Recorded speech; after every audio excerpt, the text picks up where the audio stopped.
কোথায় গেল মেয়েটা? তবে কি সে অনিমেষের সঙ্গে দেখা করতে গেছে? সন্দেহ হয়ে গেল, দেরি করছে কেন? এদিকে আবার ঠাকুর পুজোর সময় হয়ে গেল না। এই মেয়েটাকে নিয়ে আমার হয়েছে যত জ্বালা। এই যে কোথায় গিয়েছিলি? একই তোর চোখে জল কেন? কি হয়েছে বলতো মা? কিছুই হয়নি বাবা। বাবা, তোমার সন্ধ্যা আনিকের সময় হয়ে গেছে। আমি এক্ষুনি যাচ্ছি ঠাকুর ঘরে, তুমি এসো। কিন্তু কি হয়েছে সেটা তুই আমাকে খুলে বলবি? তুই কি অনিমেষের সঙ্গে দেখা করতে গিয়েছিলি? তার সঙ্গে তো ঝগড়া হয়েছে। আরে হবারই তো কথা, হবারই তো কথা। এত বড় আনন্দের দিনে সবাই কলেজে উপস্থিত, খালি নেই তুই।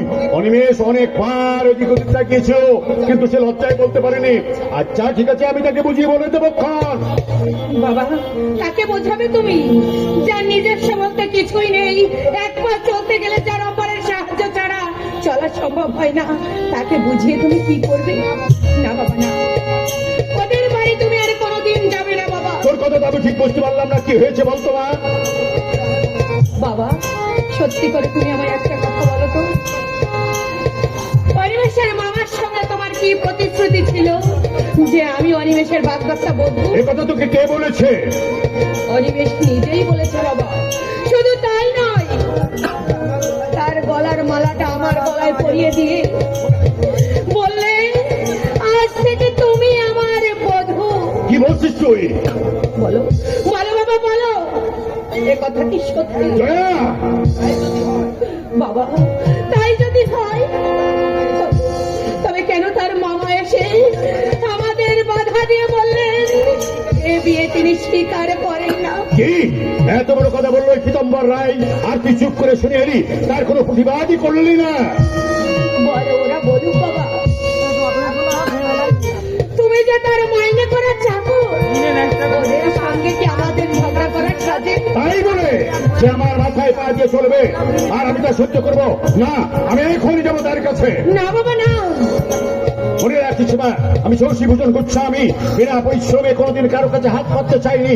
পীতাম্বর রায় যদি মনে করে থাকে আমার মাথা নিচু করে তার সম্মান বাড়বে, সেটা তার ভুল। আর সেই ভুলের মীমাংসা করতে আমি এখনই যাবো তার কাছে। দেখবো সে কতখানি দম্ভ আয়ত্ত করেছে। না বাবা না, তুমি যেও না বাবা।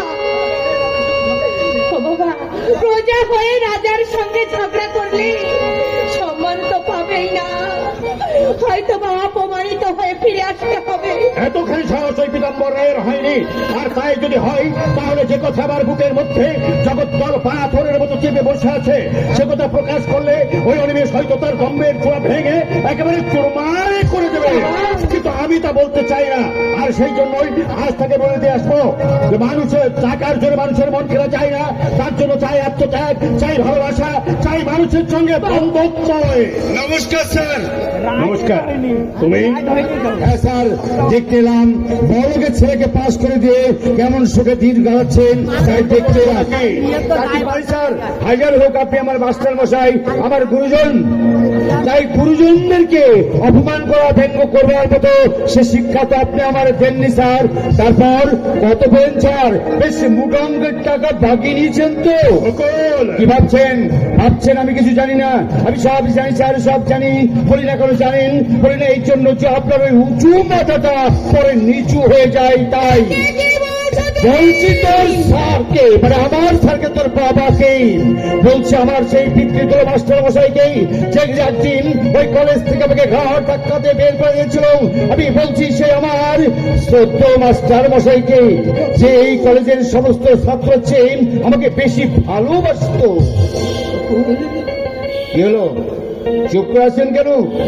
বলুন, এসব কথা কি মিথ্যে? বাবা, বাবা, ও তোমার নামে সব কি বলছে?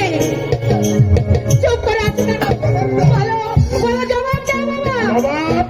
জবাব আজ আমার হারিয়ে গেছে মা। আজ শুধু শোনবার দিন। বলে যাও কোন প্রাণ খুলে বলে যাও, এগুলো শোনা আজ আমার বড় প্রয়োজন। বাবা, কি বলছো তুমি? আমি ঠিকই বলছি। আমি পরের ঘর ভেঙে আমি নিজের ঘর গড়তে চেয়েছিলাম। তা হবে কেন?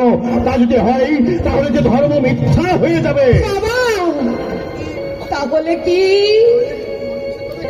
তাহলে কি ওই অনিমেষের কথাই ঠিক? রায় বাড়িতে যে প্রতিজ্ঞা তুমি করেছিলে তার মধ্যে তোমার স্বার্থ ছিল, কিন্তু কিন্তু কেন কেন তুমি এ কাজে করলে বলো? কেন কেন আজ লোকে তোমার মুখের সামনে এসে এমনি ভাবে বলবে? বলো বলো বাবা, আমার প্রশ্নের উত্তর দাও। উত্তর নেই, জিজ্ঞাসা করিস না, আমি বলতে পারবো না। ওই দেখ অন্যায়ের মুখোশ করে যাচ্ছে, ন্যায় দণ্ড হাত ছানিয়ে আমাকে ডাকছে, বলছে শশীভূষণ গোস্বামী তুমি প্রতারক, তুমি মিথ্যাবাদী, চোরকে সাধু সাজাতে গিয়ে আজ তুমি নিজের জালে ধরে পড়ে গেছো। তোমার ক্ষমা নেই, তোমার ক্ষমা নেই। বাবা বাবা, তুমি পাগলের মতো এসব কি বলছো বাবা? পাগল? পাগল আমি নই, পাগল আমি নই, পাগল আমাকে সাজিয়েছে কে? শয়তান।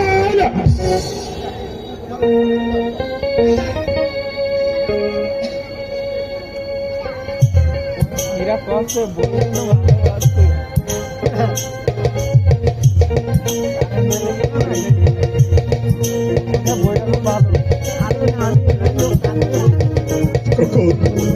তোমার এই স্বর্ণ ছাড়া জীবনের জন্য আমি দায়ী।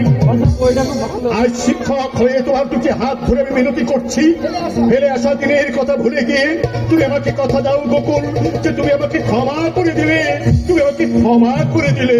বেশ, আমি আপনাকে কথা দিলাম আর কোনদিন আপনাকে আমি বিভ্রান্ত করতে এখানে আসবো না। আজ থেকে মাধবপুরের মাটির সঙ্গে আমার সমস্ত সম্পর্ক ছিন্ন করে গেলাম। গোকুল, চলি স্যার।